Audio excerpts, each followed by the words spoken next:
Hello students, आज हम बात कर रहे हैं क्लास 8 में। हिंदी में हम ले रहे हैं आज व्याकरण से टॉपिक जिसका नाम है विशेषण। और अभी तक हमने पिछले वीडियोस में जो हमने देखा कि हमने संज्ञा और सर्वनाम वर्ण विचार के बारे में पढ़ा था। आज हम विशेषण के बारे में चर्चा करने जा रहे हैं। तो आइए देखिए अगर विशेषण होता क्या है। तो विशेषण जैसे नाम में सार्थक हो रहा है कि जो यानी विशेषण में विशेष चीज आ रहा है, यानी कोई ना कोई की विशेषता बताने वाला। तो सामान्य शब्दों में हम देखें कि विशेषण किसे कहा जाता है? विशेषता बताने वाले शब्द ही विशेषण कहलाते हैं। ठीक है, सामान्य रूप में देखें तो विशेषण क्या होता है? जो विशेषता बताने वाले शब्द क्या कहलाते हैं? विशेषण कहलाते हैं। अगर हम इसे परिभाषा के रूप में देखें तो लिखेंगे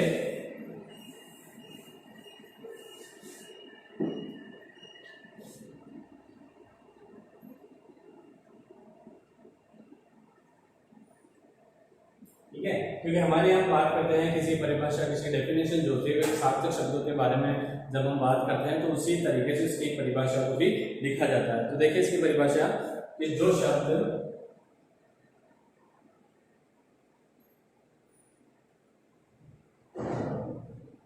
संख्या या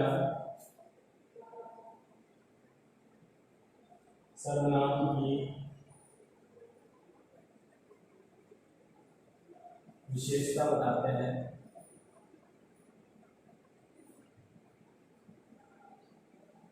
इन्हें विशेषण कहते हैं।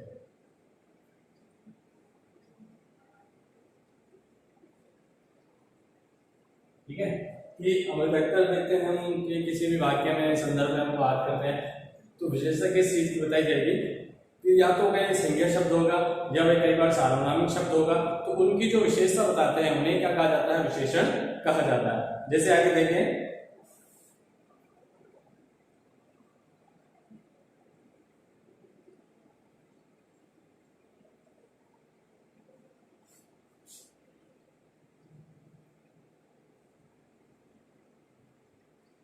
ठीक है, क्या मोहन अच्छा लगता है। इसमें हमारा संज्ञा शब्द आया था मोहन। ठीक है, अब मोहन की क्या विशेषता बताई जा रही है?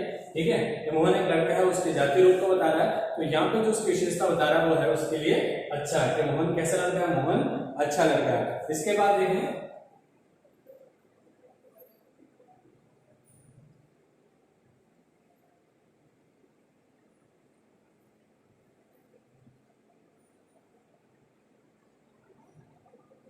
ठीक है, रमा ने पीली साड़ी पहनी। अब देखिए हमने बात करी संज्ञा और सर्वनाम। तो देखिए इसमें कई वस्तु भी आती है जो वस्तु की विशेषता बताते हैं। जैसे यह देखते हैं कि रमा ने साड़ी पहनी है, लेकिन साड़ी की विशेषता बताई जाएगी किस तरीके की? साड़ी एक वस्तु है, तो वस्तु की विशेषता बताई जाएगी वह कौन सा रंग है? पीले रंग की, यानी पीले रंग की साड़ी पहनी है। ठीक है, तो ये रही थी क्या विशेषण की परिभाषा और इसके उदाहरण। आगे हम देखें कि विशेषण के साथ एक शब्द जुड़ा होता है विशेष। अब आगे देखिए अगर विशेष क्या होता है कि विशेषण शब्द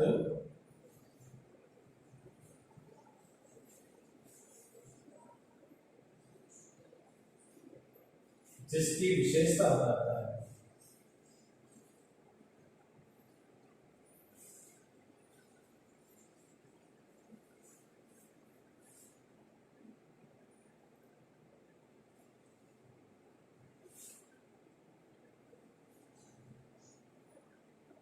इसे विशेष्य कहते हैं।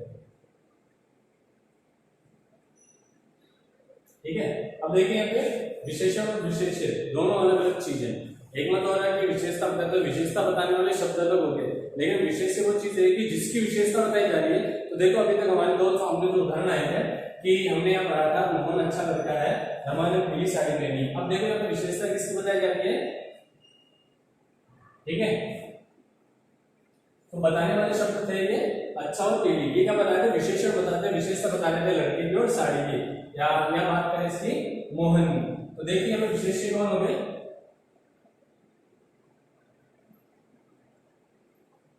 मोहन, और दूसरी किसकी विशेषता बताई थी? साड़ी की। तो ये दोनों क्या हो गए? विशेष्य हो गए, यानी जिसकी विशेषता बताई जाती है, कपड़े की बताई जाती है, गाय की बताई जाती है, किसी व्यक्ति विशेष की बताई जाती है, वस्तु की बताई जाती है, तो वह कहलाते हैं विशेष्य। अब उन विशेषों पर क्या विशेषता बताई जाती है? वो होते हैं विशेषण, यानी कि किसी के रंग को लेकर होता है, किसी के आकार को लेकर होता है, किसी के नामतोल से लेकर होता है। तो इन आधारों पर क्या क्या है? विशेषण के भेदों को बांटा गया। तो आइए देखें।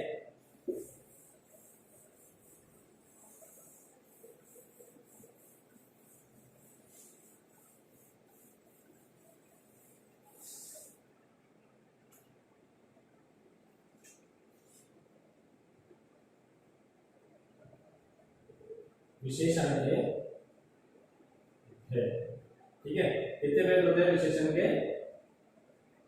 5 भेद होते हैं, ठीक है। जिसका पहला हमारा गुणवाचक, दूसरा बात करें परिमाणवाचक, तीसरे की बात करें संख्यावाचक,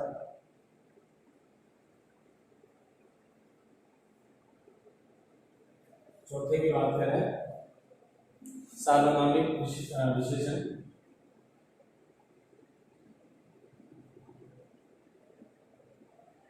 और 5 आता है व्यक्तिवाचक, ठीक है। संख्या में भी हमने लिया था व्यक्तिवाचक होती है, ठीक है। तो यहाँ पे देखिए 4 जो मुख्य होते हैं, इसमें गुणवाचक, परिमाणवाचक, संख्यावाचक, सार्वनामिक विशेषण, ये मुख्यतः माने जाते हैं। लेकिन आज के समय में हम देखें कि कई सारे शब्दों का ऐसा प्रयोग किया जाता है जिसमें व्यक्तित्व के शब्दों को जोड़कर उसकी विशेषताओं को बताया जाता है। इस कारण से हमारे यहाँ 5वां जो भेद रहा था व्यक्तिवाचक विशेषण। आइए आगे हम पढ़ते हैं गुणवाचक विशेषण के बारे में।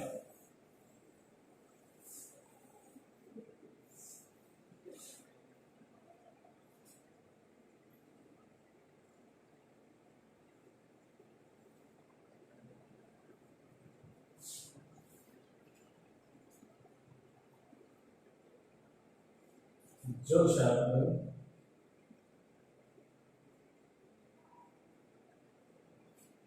किसी व्यक्ति या वस्तु के गुण, दोष, दशा,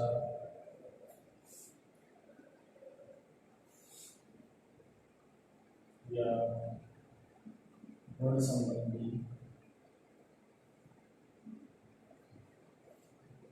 विशेषता प्रकट करते हैं,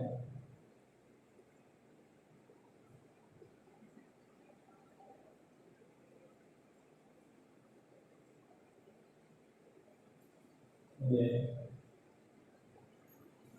गुणवाचक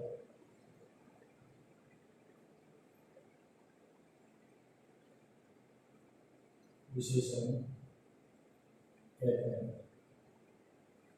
जैसे, ठीक है, तो हम यह बात कर रहे हैं गुणवाचक की, कि जो शब्द किसी व्यक्ति या वस्तु के गुण, दोष, दशा या गुणों के बारे में बात करें, संबंधी विशेषता प्रकट करते हैं, तो उन्हें क्या कहा जाता है? उन्हें गुणवाचक विशेषण कहा जाता है। जैसे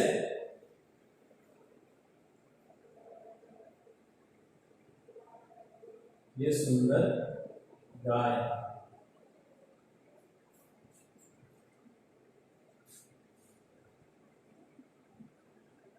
रमेश चतुर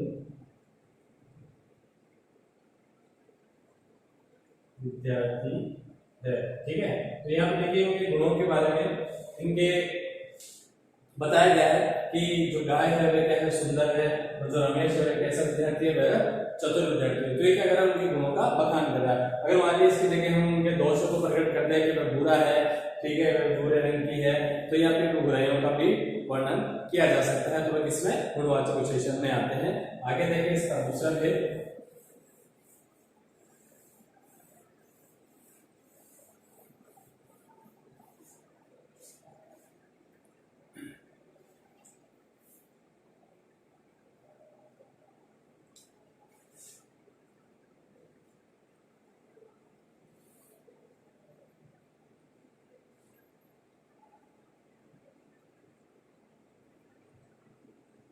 परिमाणवाचक विशेषण। ठीक है, अब इसमें क्या चीज होती है, जिन शब्दों से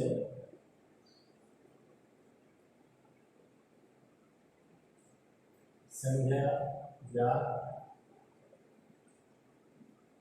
सर्वनाम के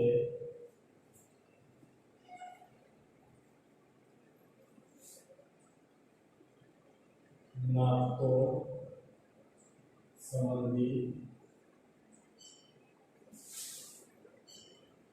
विशेषता का पता चले उसे परिमाणवाचक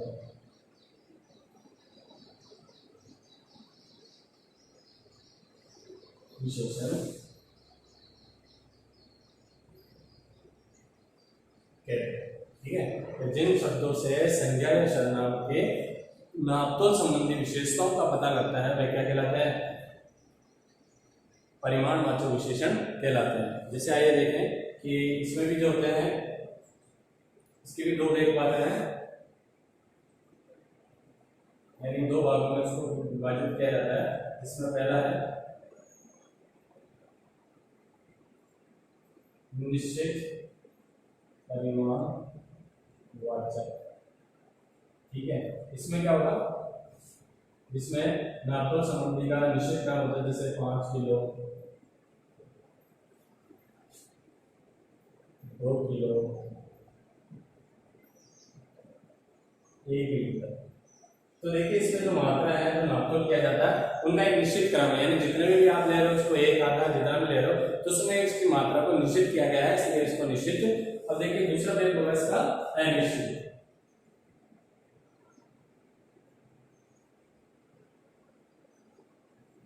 अनिश्चित परिमाणवाचक।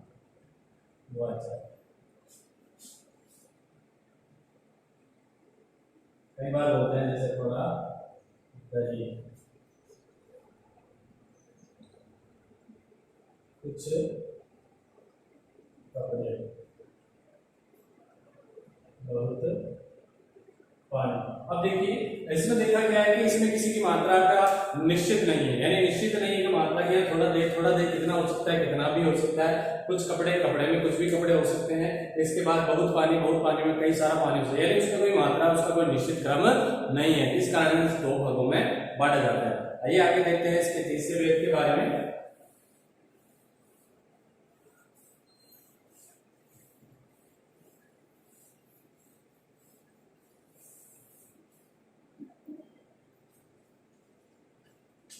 संख्यावाचक विशेषण।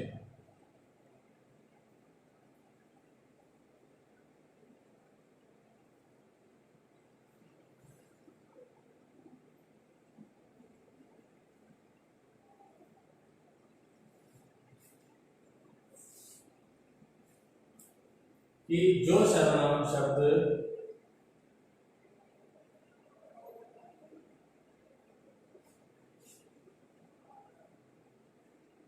संख्या या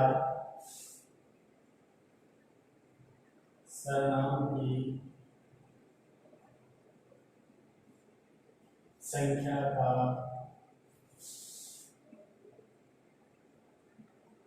बोध कराए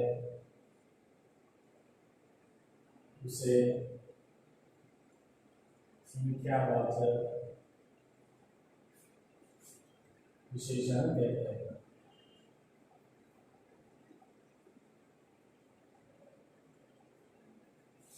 ठीक है, अब इसमें देखिए दो तरीके से जो संख्यावाचक होते हैं इसके भी दो भेद होते हैं, जिसमें एक निश्चित संख्यावाचक होते हैं, गैर निश्चित संख्यावाचक होते हैं। ठीक है, तो दोनों में देखिए वही शब्दों का प्रयोग किया जाता है। ठीक है, जैसे इसमें देखें निश्चयवाचक, निश्चय संख्यावाचक।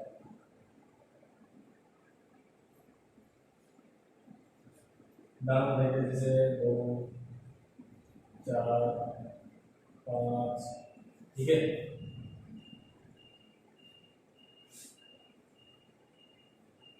पहला, दूसरा, फिर इधर देखें नीचे संख्यावाचक,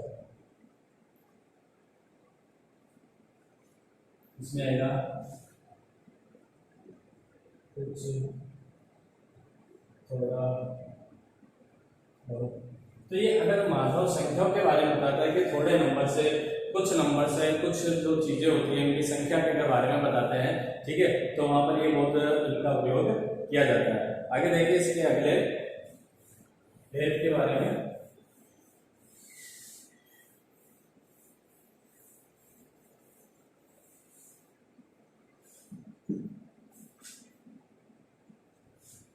जो था हमारा सार्वनामिक विशेषण।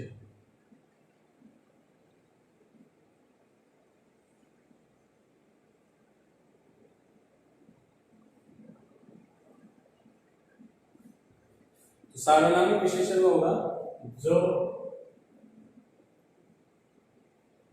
शब्द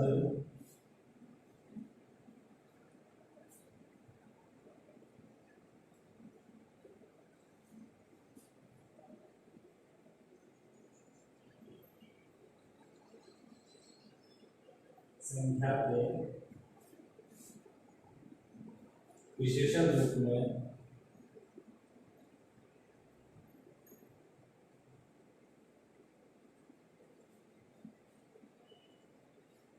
प्रयुक्त किए जाते हैं।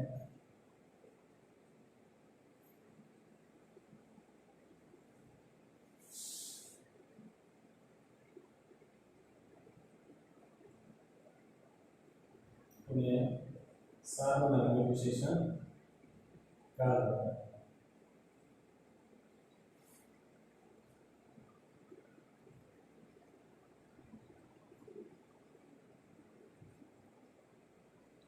ठीक है, यानी हो गया इसमें जो सर्वनाम शब्द संज्ञा के विशेषण के रूप में लगते हैं, यानी संज्ञा शब्दों में विशेषण के रूप में उनको प्रकट किया जाता है, वहां पे कौन सा विशेषण होता है? सार्वनामिक विशेषण होता है। जैसे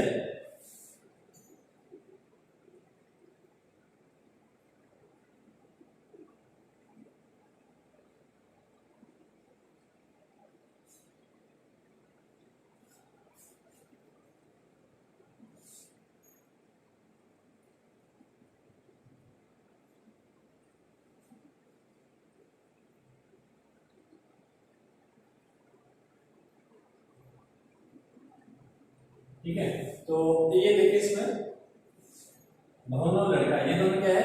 ये संज्ञा शब्द है, ठीक है। अब इनकी विशेषता बताने के लिए सार्वनामिक शब्दों का प्रयोग किया गया है। वह भवन, यानी सारे भवनों को छोड़कर नहीं, केवल एक चीज के लिए कहा गया है कि वह भवन, ठीक है। इसी तरह एक लड़के के लिए क्या है? यह लड़का। अमुक लड़कों के बीच में से एक लड़के को चढ़ा, तो यानी ये क्या बता रहे हैं? जो संज्ञा शब्द है इनकी क्या बता रही है? विशेषता प्रकट कर रहे हैं। जो विशेषण, जो सार्वनाम शब्द है वो क्या कर रहे हैं? संज्ञा शब्दों की विशेषता प्रकट कर रहे हैं। इसलिए यहाँ पर ये सर्वनाम होकर ये क्या बता रहे हैं? इनकी विशेषता को प्रकट कर रहे हैं, इसलिए इनको क्या कहा जाता है? सार्वनामिक विशेषण कहा जाता है। अंतिम देखते हैं हम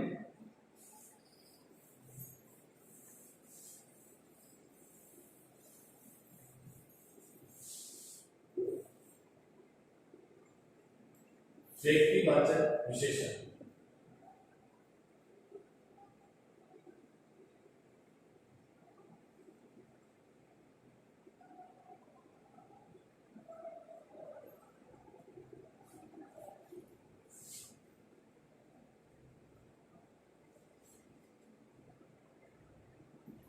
ऐसे शब्द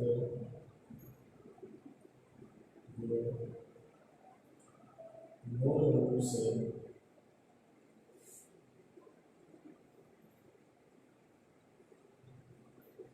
व्यक्तिवाचक संज्ञा किंतु वाक्य में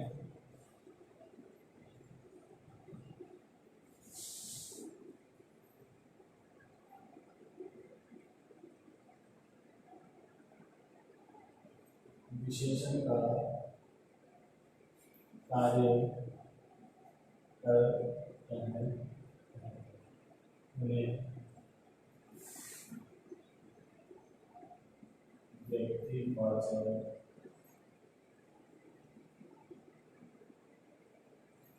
विशेषण कहा जाता है।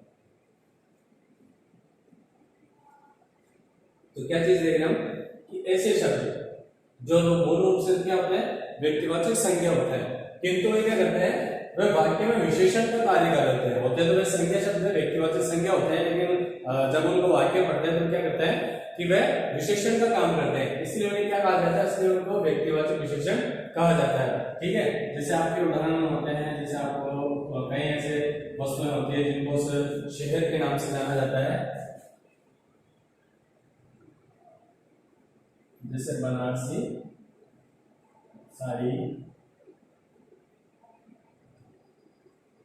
कश्मीरी सेब, और अपने राजस्थान का जो प्रसिद्ध है बीकानेरी भुजिया। ठीक है, तो देखिए इसमें जो सार्वनामिक शब्द आए थे जिसमें हम बात कर रहे थे अभी कि व्यक्तिवाचक संज्ञा तो बनारस, कश्मीर, ये सब के स्थान है। ठीक है, अब देखिए इसमें साड़ी सेब भुजिया जो इनको बताया तो ये स्थान को उनके साथ जोड़ा गया, जो क्या कर रहा है इनकी विशेषताओं को स्थान के रूप में बता रहा है। होते तो व्यक्तिवाचक संज्ञा है, लेकिन ये क्या कर रहे हैं इनकी विशेषताओं को प्रकट कर रहे हैं, इस कारण से इनको क्या कहा जाता है, इनको व्यक्तिवाचक विशेषण कहा जाता है। आगे हम देखें कि एक प्रविशेषण चीज के बारे में।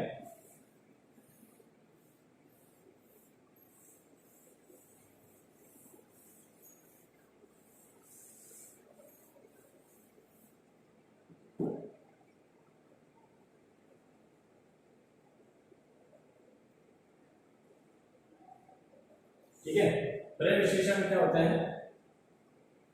कि ऐसे शब्द जो विशेषण की विशेषता बताते हैं, क्या करते हैं कि प्रविशेषण हो गया कि जो विशेषण की क्या बताएगा, विशेषता बताएगा, उन्हें प्रतिविशेषण कहते हैं। ठीक है, जैसे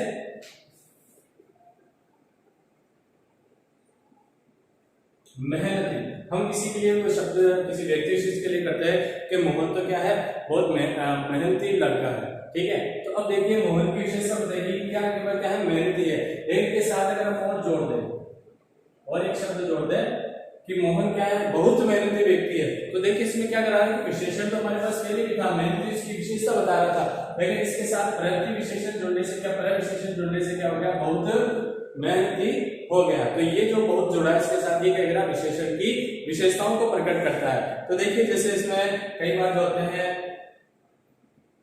अति भी लग जाता है, तो ये क्या कर रहा है, किसी के जैसे महत्वपूर्ण होता है तो अति महत्वपूर्ण हो जाता है। ठीक है, विनम्र होता है अति विनम्र हो जाता है, तो ये सब क्या करते हैं, विशेषण की विशेषता को प्रकट करते हैं। तो ये रहते हैं हमारे टॉपिक जो विशेषण को हमने पढ़ा है अभी, और ये टॉपिक आपको अच्छा समझ में आया होगा। इसके जो भेद है हमने किए थे, तो हमारी क्लास में जितना इसका अगर क्वेश्चन बनते हैं वो इसी में से आएंगे, उसको पढ़े। धन्यवाद।